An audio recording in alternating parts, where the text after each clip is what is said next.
ನಾವು ಪಾದಯಾತ್ರೆ ಮಾಡುವಂಥ ಉದ್ದೇಶವೇ ನಮ್ಮ ರೈತರು ಎಷ್ಟು ದಿನದಿಂದ ಹೋರಾಟ ಮಾಡ್ತಾ ಬಂದಿದ್ದಾರೆ.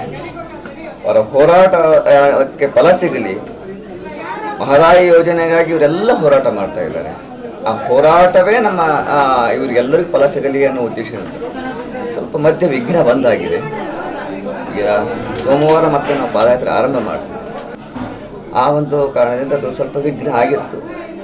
ಅದಕ್ಕಾಗಿ ನಮ್ಮ ವೈದ್ಯರು ಇಲ್ಲ, ಪಾದಯಾತ್ರೆ ಆಗೋವರೆಗೂ ನಾವು ಯಾವುದೇ ಟ್ರೀಟ್ಮೆಂಟ್ ತಗೊಳ್ಳೋದು ಬೇಡ ಅನ್ನೋ ದೃಷ್ಟಿಯಿಂದ ಈಗ ಸೋಮವಾರ ಪಾದಯಾತ್ರೆ ಆರಂಭ ಮಾಡ್ತೀವಿ.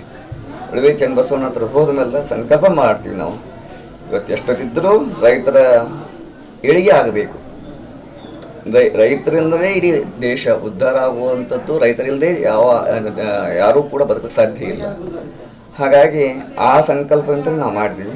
ಆದರೂ ಕೂಡ ಭಾಳ ನೋವಾಗಿದೆ.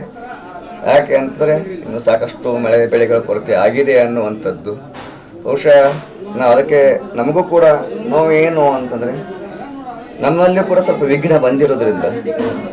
ಯಾಕಂದರೆ ನಾವು ಒಂದು ನಿಯಮ ಇದೆ, ಪಾದಯಾತ್ರೆ ಮಾಡಿದ್ಮೇಲೆ ಯಾವ ಸಂಕಲ್ಪ ಮಾಡ್ತೀವೋ ಆ ಸಂಕಲ್ಪ ಈಡೇರುವವರೆಗೂ ಹೋಗ್ತಿಲ್ಲ. ಸ್ವಲ್ಪ ನಾವು ಸಮಾನ ಸ್ಥಿತಿಯಿಂದ ಅವತ್ತು ಸರಿಯಾದ ರೀತಿಯಿಂದ ಹೊರಗೆ ಬರದೇ ಇರೋದ್ರಿಂದ ಆ ಥರ ಮಾಡಿಕೊಂಡು ನಮ್ಮನ್ನು ಹಾಸ್ಪಿಟಲೈಸ್ ಮಾಡಿದ್ರು. ಪಾಪ ಎಲ್ಲ ಜಿಲ್ಲಾಧಿಕಾರಿಗಳಿಂದ ಹಿಡಿದು ಎಲ್ಲರೂ ಒಳ್ಳೆ ಸೇವೆ ಮಾಡಿದ್ದಾರೆ.